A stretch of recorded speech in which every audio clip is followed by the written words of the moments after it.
All right, everybody, it's just after 12. We're going to go ahead and get started. Welcome, and thank you again for joining us today. My name is Melissa DeMars, and I am the Northern Michigan Behavioral Health Consultant for the Michigan Opioid Collaborative. This is the Northern Michigan Roundtable on extended release buprenorphine. We'll be focusing specifically on Sublocade today. Our presenter is Dr. Paul Trowbridge, whom I'll introduce shortly. Just a couple of things before we get started. If you haven't already, please sign into the chat with your name, email address, and organization. This helps us ensure you receive the presentation slides and any other resources that are shared today. Please be sure to mute yourself if you are not speaking. Our roundtables are less didactic, so once Dr. Trowbridge concludes his presentation, we encourage questions and dialogue. Just a reminder, the roundtable does not offer continuing education credits. If you have questions, please use the Q&A function instead of the chat. We will address those questions at the end of the presentation. So if you look at the bottom of your screen, you should see the Q&A icon between the participant and chat icon. Please click on the Q&A and post your questions in there. We'll be monitoring that section and we will do our best to make sure all questions get answered. I'm going to review the Michigan Opioid Collaborative briefly. We are an interdisciplinary team supporting providers and communities to increase access to office-based addiction treatment and expand care, as well as improve quality of care for folks with opioid and other substance use disorders throughout the state. The MOC is grant funded through Blue Cross Blue Shield and MDHHS. We do offer free same-day patient consultation services to help provide evidence-based quality addiction treatment. Our team of physician specialists are available to help with patient case questions related to treatment and management of substance use disorders Monday through Friday, 9 to 5 Eastern Standard Time. The MOC offers quarterly introduction to buprenorphine trainings, as well as webinars on a variety of educational topics, such as addiction, stigma, and substance use. Many of our trainings and webinars offer free CMEs, CEUs, and McBAP credits. All of our MOC educational events offering CMEs do meet the new DEA 8-hour substance use education requirement. We do have toolkits that we've created for providers to have more resources when treating patients with multiple substance use disorders. All of our resources and toolkits are available through our website, and I will put that in the chat shortly. Okay, I'm going to stop screen sharing and introduce our presenter. So Dr. Paul Trowbridge completed his medical school training at the Wayne State University School of Medicine. He subsequently went to Brown University of Rhode Island Hospital for his internal medicine internship and residency. He obtained his master's in public health while doing his infectious disease fellowship at Tufts University Tufts Medical Center, prior to completing his second fellowship in addiction medicine at Boston University Boston Medical Center. He currently practices clinical addiction medicine at Trinity Health in Grand Rapids. He also works on the Michigan Health Endowment Fund's Hospital Engagement Addiction Resources Team initiative, which looks to expand access to addiction services for hospitalized patients.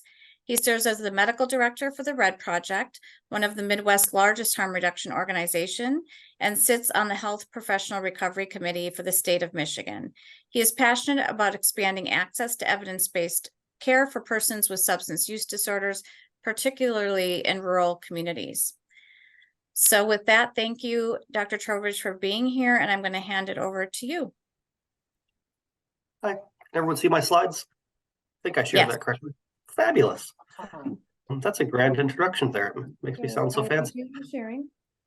So we're going to talk about extended release buprenorphine products. If I can advance here anyway, or not. So when we're talking about extended release buprenorphine products, there's Sublocade, which is a once-monthly dose, and there's also Brixadi, which just hit the market. It's available in a once-monthly and a once-weekly dose. As I'm guessing nobody has much clinical experience with that. I don't know anyone who's doing that yet, though I know some people who are going to start it. We're going to focus mostly on the Sublocade for the once-monthly dosing there. So brand name alert, we'll be discussing Sublocade, and because it's the only available formulation of this, there is no generic. I'm not going to keep saying extended release buprenorphine, as that other products would meet that qualification now. So brand name alert, I will be saying Sublocade because it's the only product we're really going to be talking about. I do not work for anyone. They're not paying me anything to say anything nice about them. So Sublocade, what, excuse me, I have a cold, so I will probably be making intermittent disgusting sounds. I apologize. What is Sublocade? It is a once monthly subcutaneous depot injection of buprenorphine. It's typically given every 28 days, but can be given up to day 26. So it can be given a couple of days early if we're need some flexibility there. It's not like Vivitrol that you can give it a week early. It's just a couple of days, but it typically given every 28 days or as soon as possible after day 28. There's not a specific guideline for if you're late on your dose, which people quite often are. It's injected into the subcutaneous fat on the abdomen, and it's rotated through the quadrants of the abdomen. So it rotates through 4 different sites in a circle, so that you don't inject the same place twice. When it's injected, it creates a solid. It becomes from a liquid in the syringe into a solid when it touches bodily fluids, and creates a little pencil eraser sized nub under the skin that people can usually feel. How do we start it? Someone needs to be on subcutaneous buprenorphine for at least a week prior to being started on Sublocade, and the dosing range is quite wide, from 8 to 24 milligrams of subcutaneous buprenorphine. People often want to know how quickly does it take effect. It's very quickly. The official site for Sublocade says it's active within 24 hours, but it's usually within 20 or 30 minutes. So it's very quickly active in the patient, but we say within 24 hours. What are the doses that are available? It's typically given as 300 milligrams for the first 2 months as a loading dose. And then we're not really stepping down, and because we try to avoid talking about that because it freaks people out that suddenly we're decreasing their dose. We're not really decreasing their dose, we're maintaining the dose. If you started off at the 100 milligrams, you would get to the same end location at the end. It would just take longer to get there. So it's 300 milligrams for the first 2 months, and it looks kind of like this, is how we're supposed to be looking at that. A question that comes up frequently is, can you stay on the 300 milligram dose? That's not the official way it's done. But for someone with a substantial opioid habit, fentanyl or injection drug use, it's not unreasonable to do this. It is kind of important to remember that we also start people on the sublingual formulation as well, because if they're on 24 milligrams a day of sublingual buprenorphine, and that's not covering their opioid debt, buprenorphine might not be the correct treatment regimen, and going up to 300 milligrams isn't going to do that much more. More buprenorphine. The buprenorphine is super safe because of that ceiling effect. More buprenorphine does not do more past a certain point, which is why it's super safe and nearly impossible to overdose on without taking something else with it. It also is what limits its utility. So if someone's on 24 milligrams a day of buprenorphine, most people aren't going to get much more out of taking a higher dose. Similarly, there's people who are going to benefit from 300 milligrams dosing continuing after the first couple of months. But I wouldn't jump to make that a reflex decision, because buprenorphine just might not be the treatment for them, or maybe they need to go detox first to get their tolerance down. But 300 milligrams is an option, and the company shows their site for this as well. This 2 nanogram per microliter level, the company really fixates on this as like, this is a really important thing. All that is and per their own literature and per their own studies, is at that point 70% or greater of the mu opioid receptor is occupied. So there's a fairly thorough blockade of other opioids, and they'll outright say in their literature that doesn't necessarily mean that people aren't in withdrawal. That doesn't necessarily mean they're not having urges. That just means that 70% of the receptors are covered. They can still be in withdrawal and having urges. And their own studies, though they didn't supplement sublingual buprenorphine in their studies, they gave a lot of medications for withdrawal control at the end of some months. And again, here's kind of their graph of what's the importance of this 2 nanogram per milliliter level that they're trying to keep above. It's an occupied number of opioid receptors. Higher concentration levels may be needed to reduce opioid cravings. So I don't think that 2 microgram per milliliter actually means that much. It's kind of a meaningless thing clinically, but they fixate a lot about it, made a big fuss about it when it first came out. Potential strengths of Sublocade. It's really nice because a lot of opioid use is that hand to mouth. I need to take something to feel okay. This can help break that because you wake up in the morning and it's already there. Mid-afternoon rolls around, it's already there. Evening times rolls around, it's already there. You don't need to take something to feel okay. And that can be a really powerful thing for people. It can also help with adherence. If someone's really struggling, their work schedule doesn't allow them to take their doses regularly, their life's chaotic, they have mental illness that doesn't allow them to take things regularly, and so they're in and out of withdrawal. This can be a stabilizing thing in that regard as well. Comparisons to sublingual buprenorphine, people have found it's a lesser treatment burden, greater treatment satisfaction, and increased treatment convenience for what that's worth. There hasn't been significant differences, to my knowledge, found between sobriety, of the likelihood of maintaining abstinence, but people tend to like it better. And it's essentially non-divertible, non-losable. So if you have someone who's losing their prescriptions frequently, things get stolen. I have a couple patients at local shelters where things are kind of chaotic, things go missing all the time. This can be a stabilizing thing in that regard as well, to offer them something that, hey, you can't have this stolen, it's in your body. Potential weaknesses of this medication. A lot of times people stop showing up between injections, in all honesty. If you have them coming to counseling regularly, the people who want to be in counseling, they're going to keep showing up. The people who, it was kind of a plus or minus thing, quite often stop showing up because whether or not you want to give them a month of medication, you've given them a month of medication. Let me make sure I can't fully read this. Sorry, there's the picture on the side.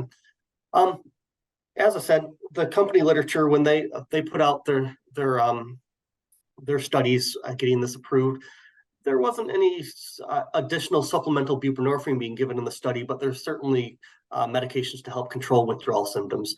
Not everyone makes it the full 28 days, particularly in that first couple of months while you're getting that loading dose in. Sometimes people start to hit withdrawal. It's not like one day it magically hits and suddenly they have withdrawal. And I've definitely had patients who are like, oh no, I started throwing up. I must be in withdrawal. No, that's probably a GI bug. It's not like suddenly the medication is not there. It's very gradually gets out of their system and they start feeling icky. So that can definitely, someone's speakers are on. Please make sure you're muted. If you could check your mute, thank you. Thank you. So particularly in that first couple of months, a lot of people, and I'd say anecdotally, this is entirely my spitball estimate from seeing patients and not from official studies, because I'm not aware of any studies that have been done on this. But I'd say 15 to 20% of people in the first month or two particularly will have some mild withdrawal at the end of the month, typically in the last week. Some of people that will persist longer than the first couple of months. This may benefit from low dose supplementation. A lot of people will throw their full dose of Suboxone that they're on previously, or the full dose of buprenorphine that they're on previously at someone. That's not necessary. I mean, most of what was there the day before when they weren't in withdrawal is still there. So you can get away with really low dose supplementation, which Medicaid will cover. Typically, I start off at like 2 milligrams a day. Typically, keeps people out of withdrawal if they're in withdrawal at the end of the month.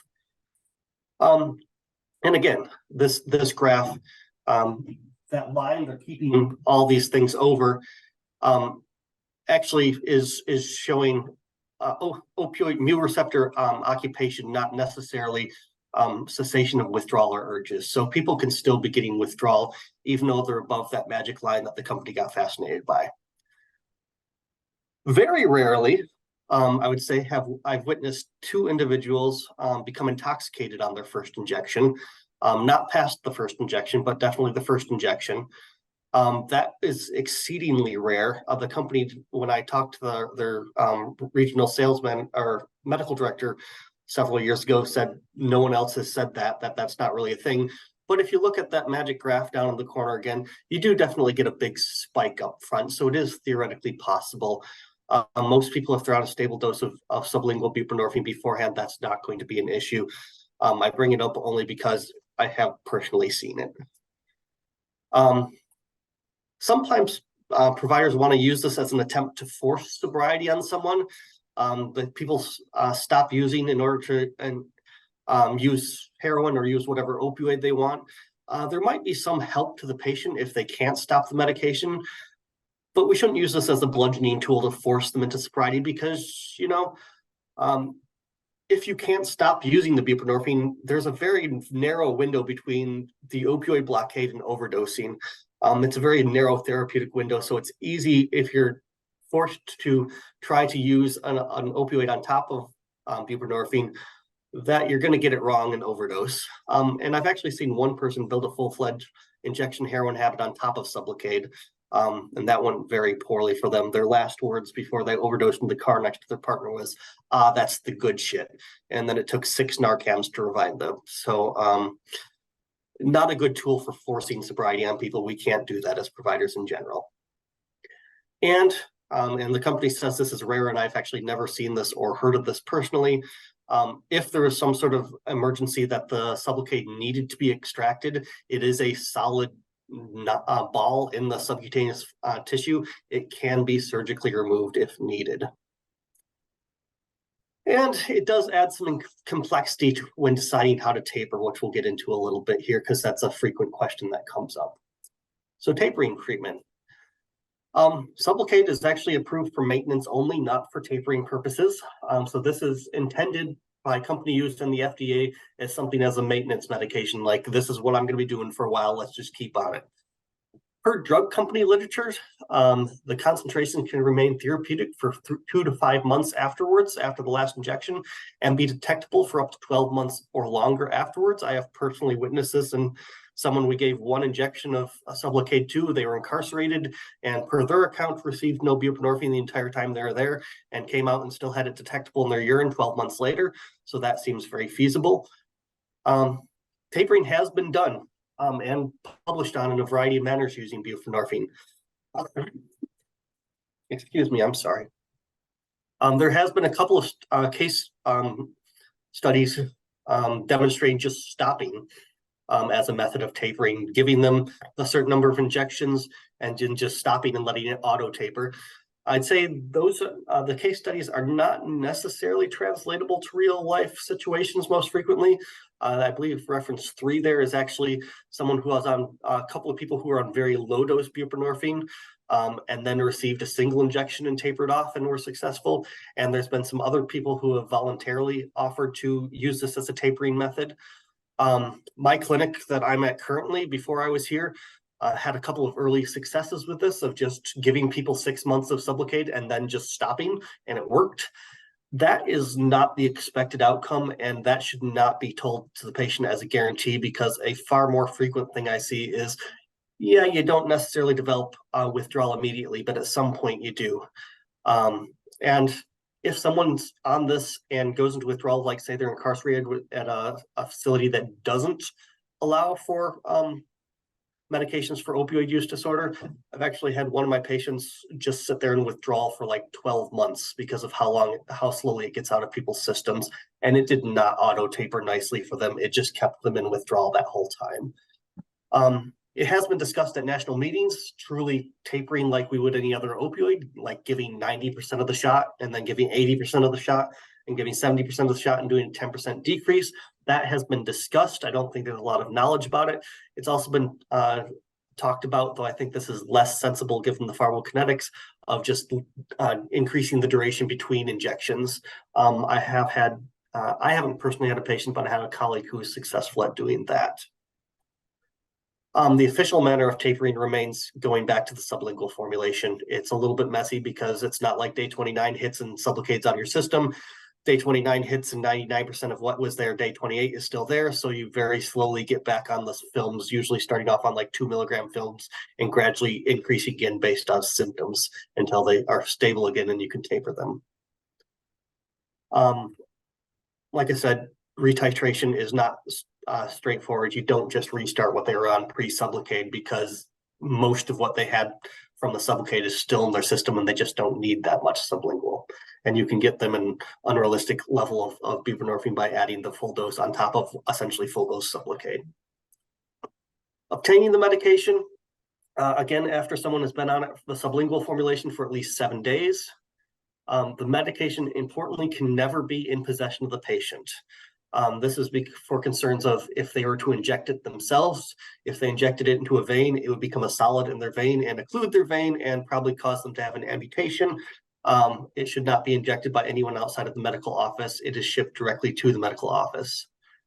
Cost, it is 100% covered by Medicaid. For private insurers, there's often a copay. The company has a fairly robust patient assistance form. So if you're going this route, we tend to have patients, if they've decided I'm going to go with the Sublocade option, we have them sign this company assistant form that visit before we try to get a hold of the Sublocade, so that all our ducks are in a row when we go to order it. It must be shipped from a specialty pharmacy. Medicaid tends to use Magellan pharmacies. We have a specialty pharmacy here at Trinity Health that takes care of things for our Medicaid patients. Private insurers are whatever specialty pharmacy they want to use, and generally you have to call and figure out what that is. Very importantly, the pharmacies will not ship this medication unless the patient picks up their phone and tells the pharmacy that they're okay with it being shipped. Your office can't call, my office can't call, none of us can call and say ship it. It has to be the patient that agrees to that. So they should be told to pick up their phone if a pharmacy is calling so that they can approve it. Otherwise, they're going to come to the next appointment and the Sublocade will not be there. Storage of the medication, this is literally just stolen from the Sublocade handout. Importantly, you need to take it out at least 15 minutes before it's administered. And then once it's out of the refrigerator, you have to use it within 7 days or discard it. You don't put it back in the refrigerator. And then you see the rest of the things there. It has to generally be in a double locked system, both in a locked refrigerator and a lockbox, or in a locked room and a locked refrigerator. Administration, it goes in the subcutaneous fat of the abdomen. And then we rotate the quadrants of administration monthly. Special cases, it comes up a fair bit, questions about Sublocade in pregnancy. Sublocade is not officially recommended during pregnancy. There is actually concern that part of the delivery vehicle may be teratogenic. Part of that matrix that makes it form a little solid ball might be teratogenic, or is in animal models anyway. And the pharmacokinetics are just not well understood, and this may risk putting someone into withdrawal, which of course can risk preterm labor, so we try to avoid that in pregnant patients. That being said, studies do exist of use in pregnancy. Largely, people didn't know they were pregnant and were already on this medication, not they are switched over to it. Generally, it's encouraged to do a shared decision-making model, acknowledging that we don't have a good amount of data on this, but generally what's good for the mother is good for the pregnancy as well. So if she was having a lot of difficulty maintaining sobriety transitioning to this formulation of the medication, it might be reasonable to keep her on it during the pregnancy, even though we have to acknowledge that we don't have all the information. But if she relapses, that's probably going to be worse than any potential effects of the Sublocade. And past the first trimester, that potential teratogenicity of the delivery vehicle isn't going to matter much. There are my sources, and that's what I got. Happy to have discussion now or hear people's viewpoints. Thanks so much, Paul. We do have one question in the Q&A section. I'll read it. What is your experience in using half doses? Example, the patient needs more than 100 milligrams monthly, but 300 milligrams monthly results in euphoria and intoxication. We've been advised previously we can use a half dose of 300 milligrams, but this presents difficulties in controlled med disposal and lack of precision as there are no graduations on the syringe. That is an excellent question. I have very limited experience with that. My current health care organization does not allow us to do that because of the lack of markings on the syringe and the fear that that's not how the manufacturer intended it. I know providers that are doing that, more the other direction, to use it to taper, to give like that 90%, 80%, 70%. I haven't heard of anyone using additional dosing, but that makes sense. I just don't have much experience with it, or if that would be covered by insurance at all. Okay, thank you. Dr. McMorrow? I saw your hand raised. Yep. So great presentation, Paul. Just to kind of add on to that answer, we do some of that. We have an off-label form that we have the patient sign if we're going to kind of go in between, do a 150 or a 175 or a 200. If you do that with our off-label form, make sure you recognize that this is not 100% accurate. It's a estimation. Have them sign that, recognize that this is off-label use. It's not 100% accurate. And that's kind of how we approach it. And we have our own form, so I can always send that as well. So I don't know if that answered your question, but we do have a fair amount of people that do that. So. Rob? Thank you, and I'd love to have that form. Maybe I can help persuade my health system that it's a viable thing to do. Yeah, I'll send it to you for sure. Hey, Rob, Francie Myrick up in Escanaba. Yeah. Hey, I forgot what I was gonna ask you. Shoot. Oh, are you doing that more for weaning or people not tolerating certain doses? So we have a couple people that we're tapering on below the 100. I'll give them 75 and 50. I don't know if this is more of a mental kind of process, but they're doing pretty well with that. And then we are doing some that that aren't tolerating the 300 because it's too much for them. But the 100 doesn't seem to have a full effect. So I have a couple people on 150 or 200, and they're just comfortable with that. So I don't think you're wrong by doing that. If you're doing the correct examination and having the discussion with the patient. So. Yeah, my only experience with it, I read about it and have talked to you about it before. I just had one patient who really was not tolerating even 100. She was very thin patient. Yeah. And would have nausea and vomiting for 2 days after every injection. Finally, I just went down to 75 and she did wonderful. Yeah. So much better. Yeah, I don't think it's unreasonable at all. Yeah. As long as you have that discussion and have that form and yeah. I haven't used it for tapering at all because I haven't, honestly, in my experience, I've been using Sublocade for 3 years and have had actually very good success with patients just stopping after the 100 when they were ready. Some has been 6 months, some have been 2.5 years. Yeah. And have really had really nice feedback from patients I've seen in follow-up that honestly haven't had the experience that your patient had, Paul, that was in jail. Thankfully, my patients have been doing okay, but just wanted to share what my experience has been after just stopping it. I typically do at least 6 months. I don't recommend I have not experienced the one and done. I've read about that and I have not done that. One article I read, it was only 50% effective. I'm like, well, that's not very effective. So I've been recommending patients do at least 6 months. That's just my experience. And I think that case series with the one and done was specifically noted they're on low dose sublingual prior to that. So a very select patient population if appropriate at all. Thanks, Dr. Trowbridge. Thanks, Dr. Myrick and Dr. McMorrow. Dr. McMorrow, there are people that would like that form as well. If you wouldn't mind emailing that to me, I can get it to everyone. Yeah, absolutely. I'll have my nurse manager. Thank you. I'll continue to read the questions in the Q&A. How long does the lump in the belly region last? I have a patient who had it last year and still has 2 significant bumps to different areas. Highly variable. Had a fairly thin woman who got it, and you can actually she was a little bit alarmed because bikini season came around and she had actually a ring from all her prior injections that were still present. So months and months. So that would not be shocking that, that far down the line, there'd still be some, particularly for the 300 milligram doses. Thank you. From Kathy, can Sublocade be used like Suboxone for opioid abuse in addition to pain control? It is absolutely still an opioid, so it will provide some analgesia. That being said, and I don't know if anyone else wants to ring in with their experience. Generally speaking, I've had people say that the analgesic effects are less than taking sublingual more frequently. But I don't have tons of experience. If anyone else has thoughts on that.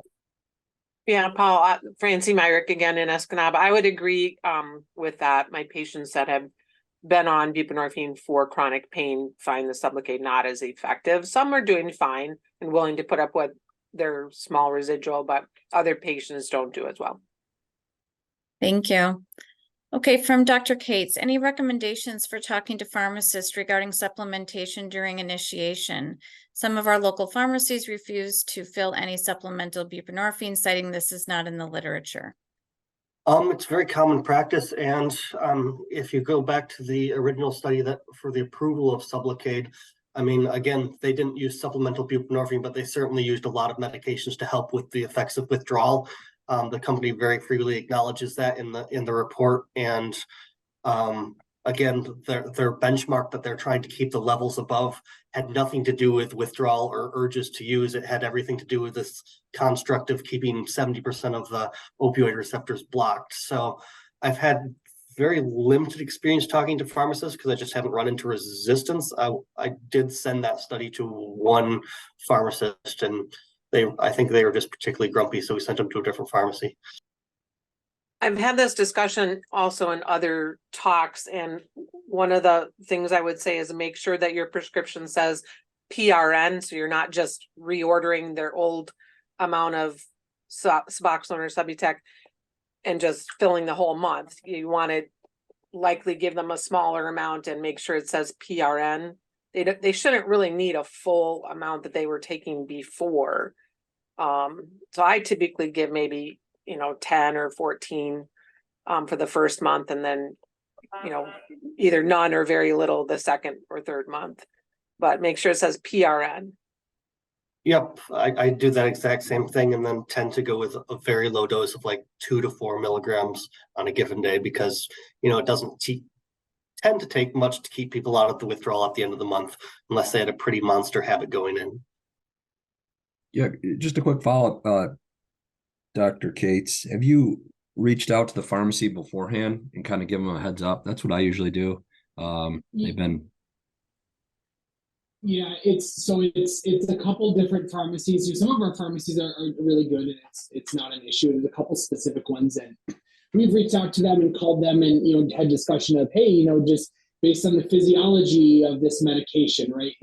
Most they're it's if they're getting if somebody is getting 16, 20 milligrams and they get an sublingually, and then they get an injection, and we're supplementing with a couple milligrams a day, just had discussion of the physiology of the medication. It's unlikely to cause any significant issues due to ceiling effects of the medication, and so we've had those discussions and talked with them, and they've said to us, and again, it's part of it is a pharmacy culture, and we've just basically said, hey, we have a hard time with these pharmacies, but they basically said, until you can show us a protocol in the literature, we're not going to do that.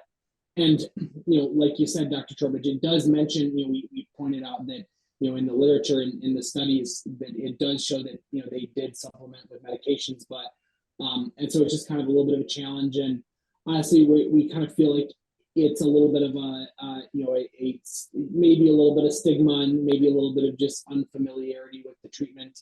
And so we've just kind of had to say that, okay, there are just certain pharmacies that just we can't work with. Most of the pharmacies work well, especially with, as you were saying, writing, as PRN for symptoms of opioid withdrawal. That usually seems to work okay. Are there any pharmacists on the call that have anything to maybe contribute to this topic? Can you hear me okay? Yes, we can. Thanks. I outed myself a PharmD in the list, so there's probably no hiding. As a pharmacist, I mean, I wouldn't have a problem necessarily dispensing Suboxone.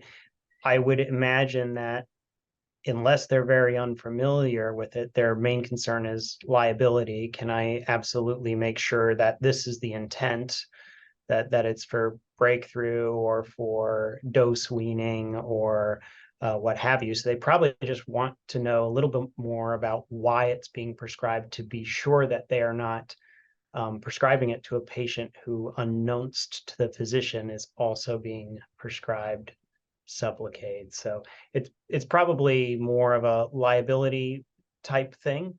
So perhaps, it may help them if in the SIG you specifically indicate exactly what its utility is for. And even in the non-clinical notes, the pharmacy indicate your awareness they're taking Sublocade concomitantly. I mean, I would think that it would certainly relieve my liability concerns when filling a prescription like that. Thank you for that, Jesse. Any other comments on this topic?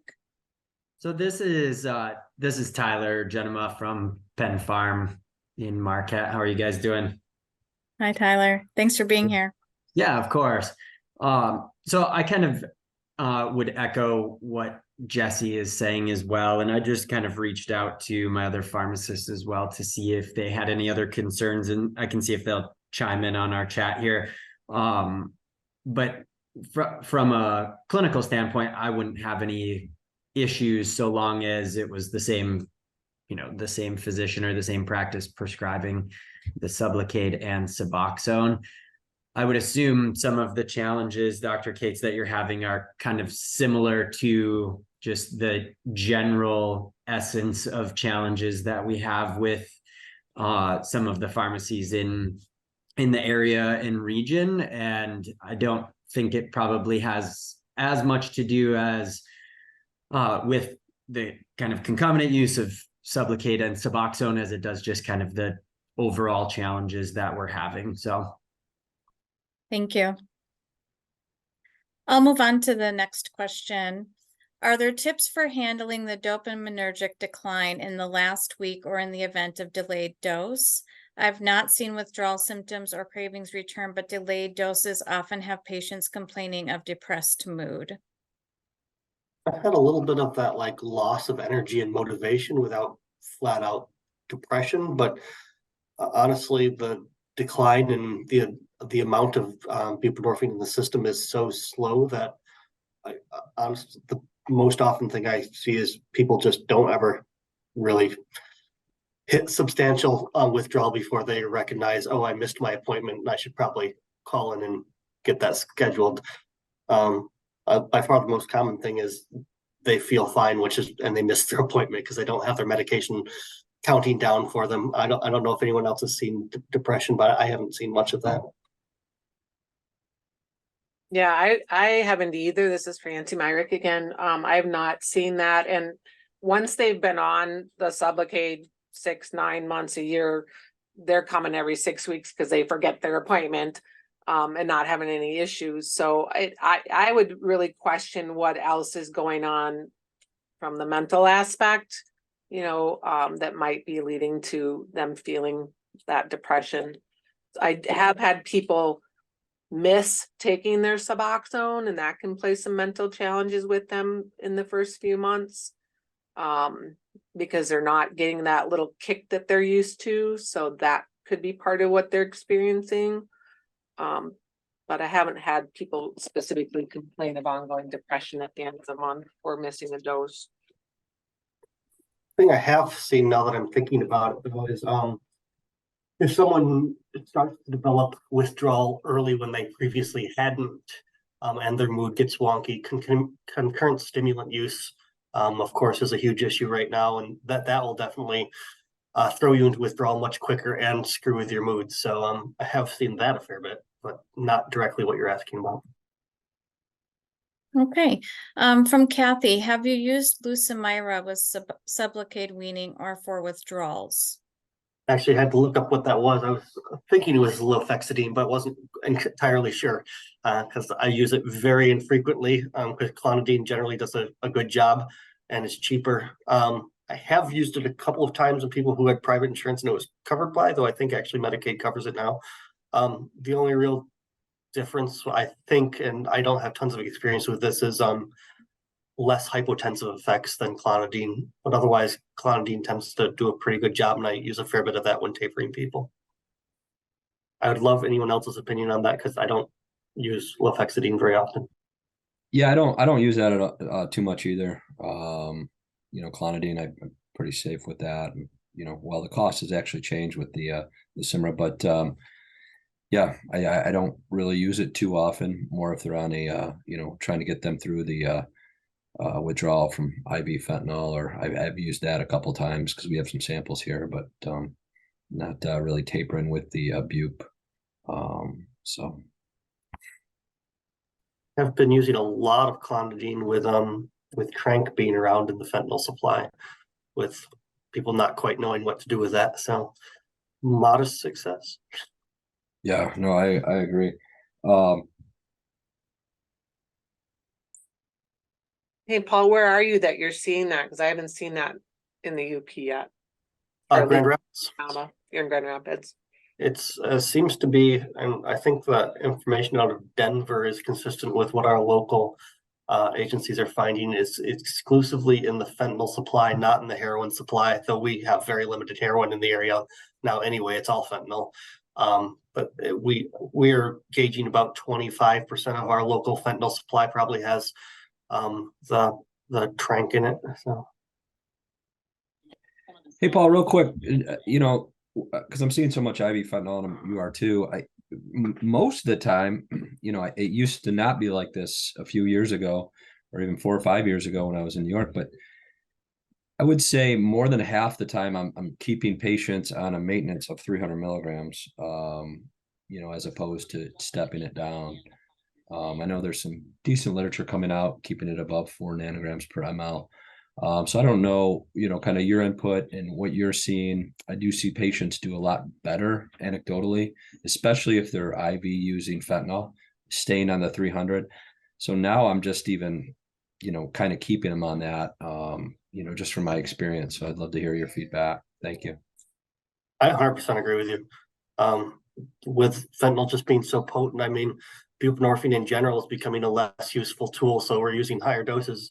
Saw some Eliza sent some studies about using 32 milligrams a day of buprenorphine to try to get that marginal benefit out of peaking that out. But frankly, I'm sending a lot of people to detox and methadone because we just can't get on top of their habits with buprenorphine right now. So yeah, higher doses seem very reasonable to be very loose with right now. Is anyone else seeing that as well? Or not? I've certainly read about it. We haven't had a ton of IV fentanyl up here. I've had some patients come from downstate and come up here, but not so much from our local area. But even patients that come to me on the higher doses of buprenorphine, whether it's on the street or from a prescription, I've stayed on the 300 a lot longer. They tend to do much better on the 300. So kind of my cutoff has been, if they're on 16 or less, I'll probably go down to the 100. But if they've been on 24 or more, I've been leaving them longer until they're well into recovery to even consider going down. I've read about having to, with this high dose fentanyl going on, like you said, Paul, using methadone first to get them more stable, and then later, whatever later is, months or whatever, at some point transitioning then over to buprenorphine, because that's a lot easier to do than to try to get them from fentanyl to buprenorphine. Yeah, I have a lot of people who are on 24 milligrams a day just languishing in withdrawal still. And I mean, probably 75% of my new opioid patients are coming in with no heroin in their system any longer. We just have no heroin locally. It's all fentanyl. So, and I got people I'm putting up on 300 milligrams a day who had snorting habits, which is I wouldn't have even considered a couple of years ago. So Thank you for the great discussion and the great questions.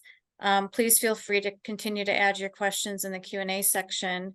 I am going to go ahead and address some questions that came in through the registration list. There's a question about what to do in post-op patients if they're on Sublocade to manage pain. I go to is kind of fentanyl PCA, because you can titrate it well, and you, at the end of the day, you have your 24-hour dose, which you can transition to a patch if it's covered, and it has a fairly good binding. If of all the commercially available opioids, it has the closest binding affinity to that of buprenorphine, so it has a chance to compete. So I try to err on the side of using fentanyl and fentanyl patches post-operatively. You can also, though it's somewhat less effective at the higher doses of buprenorphine, just increase your oral opioids to 1.5 to 2 times the normal dose, and you get some opioid effect breaking through there. I don't know if anyone else has any other. Yeah, this is Francie Myrick again. So I've had some experience with that as well. I haven't done the fentanyl because I don't do any hospital management anymore.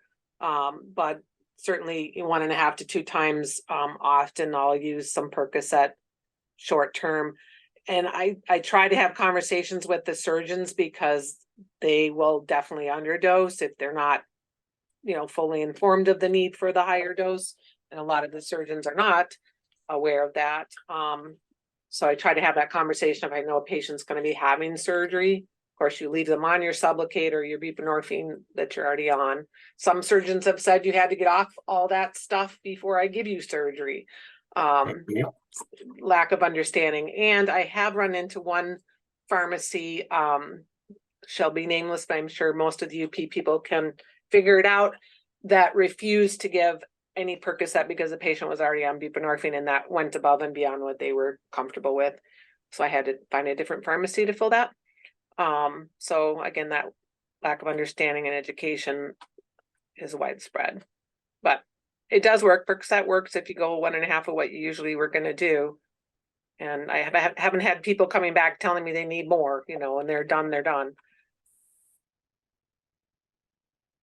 I agree with you 100% about contacting the surgeon beforehand, and I actively make a grab to take over perioperative pain management so that it goes smoothly, or as smoothly as I can make it go anyway.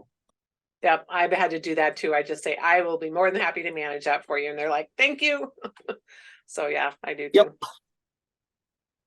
Okay, thank you. How do we go about getting our patients into a program? How do we learn to feel comfortable handling this as a general OB? There's another question also about what are the requirements from the DEA, et cetera, to provide Sublocade. How do I implement this service at my practice? Kind of questions around the same processes. I don't know that there's magic about getting comfortable with it beyond having someone to help hold your hand, which I think the Michigan Opioid Collaborative is exactly that group to do that for you, to help you walk through the process of getting comfortable using buprenorphine and having someone to be able to call with specific questions. So I think that is essentially our function, to be the people to come to when you want to start something up like this. I don't know if you have anything else specific to say, Melissa. Logistics of the Sublocade in general are, as I kind of laid out, it's kind of a little bit of a pain, because you do have to have someone who's working the logistics of getting it sent from the specialty pharmacy, unless you're doing buy and bill, which buy and bill is a total game changer, but a pretty heavy lift for a system unless you're doing a fair number of these. But otherwise, you having someone do the logistics and calling the pharmacies and making sure they're delivering things on time. I don't think I can share my experience because I've been through both the pharmacy side and the buy and bills. So yeah, when I just decided I was going to do it, I was all gung ho for it. First came out, Medicaid said they'll cover it, I'm going to do it. So I had some nurse support staff that did all the legwork and figured out how do you order it from the specialty pharmacies. We contacted the drug rep to come in and provide some information, give us some tools that we needed, and had my girls all watch the video on how to inject it. And you know, you do your first one and it's like a little scary, but you just go for it. And that's how you get started. And then we were able to transition eventually to buy and bill, because I am connected to a hospital pharmacy. And so they hold it for me, and that's made a world of difference on cutting down our work with calling the specialty pharmacy. So I'm very happy we've done that. But I do know that at least locally here in the UP, we have one local pharmacy, Peninsula, who is on the call today, Tyler, who is actually getting it right in his pharmacy. So there may be pharmacies in your area that may be able to supply that locally and not have to worry about the shipping. Because I started this during COVID and we'd had shipping delays and, you know, lots of hassles. So it was so nice for me to have it right here at our pharmacy. But now our local pharmacy also carries it and would deliver it to our office if need be. So there may be some alternatives there. I don't know if you talked about this earlier, Paul, but in my early experience with this, we did have one case of intradermal injection, and learned from that greatly and have never done it since. So you want to read up about that to make sure that you're injecting properly so that does not happen. I did have another case present to me. Sorry, that's my watch. Another case that came from prison.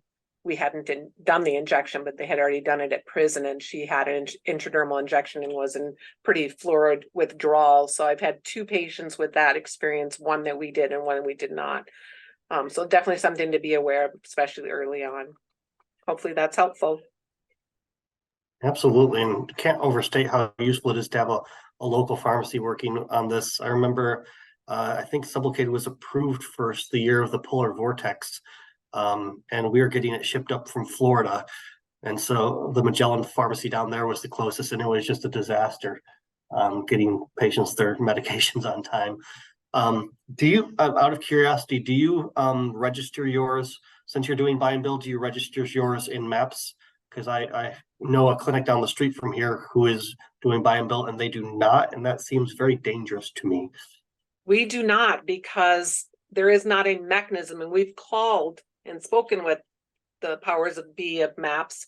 There's no mechanism for our hospital to do that. So if you think about it, when they go to the ER or they're in the hospital and they get morphine, that shows nowhere. It doesn't show up on MAPS.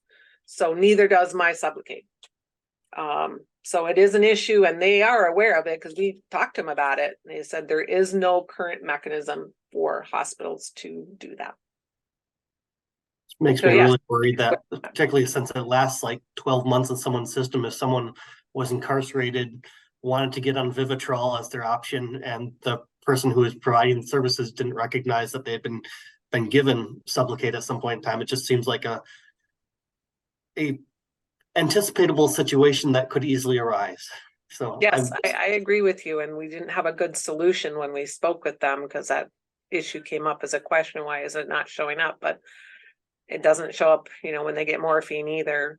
But you're right, for the long term, which brings me to a good question, because I just had this case. I had a patient who was 1 year out from Sublocade who wanted to go on Vivitrol to try to help with her meth use.